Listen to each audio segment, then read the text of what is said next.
when I first seen Devin fight, like in the first round, I'm like, okay, maybe he's just, trying to figure things out. Maybe a little bit of fight jitters from the first Ryan fight, and maybe he'll settle down.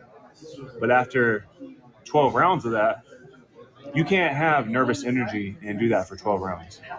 The only way you can do that for 12 rounds is if you train to do that for 12 rounds. I don't know about that. David Hayes took a different mentality. I think more of his father's mentality in the ring. And not the fighters that, because we're like me, I train a different way, or I think a different way. And Nate Jones was in his corner too. He thinks a different way. I heard what Shane Mosley said. I heard that a couple of days ago. And then obviously, what Caleb Plant said is just coming out. They're starting to interview him again because he has an upcoming fight. And they just happened to ask him about the Fatal Fury event. Obviously when I heard Shane Mosley, I'm like, well, that makes sense because why would anyone train to do laps around the ring? But then when I heard Caleb Plant, I'm like, you know what?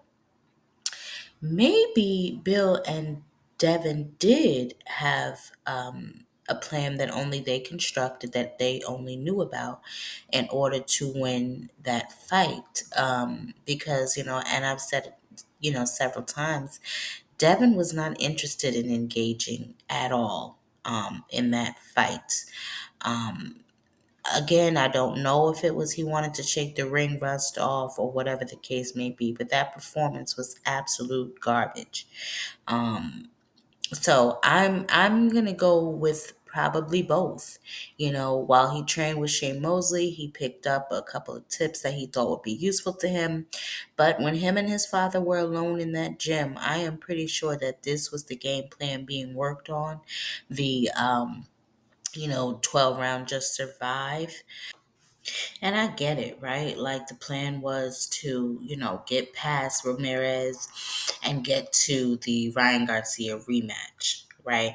But when you do things like, scheduling your fight 2 and 3 fights at a time, sometimes you just aren't focused. And although Devin may have won the fight on the scorecards or whatever, he didn't look great in the fight, which can also put a damper on rematch anticipations, and as we saw, Ryan lost to Rolly because both of them were focused on each other and not the task at hand.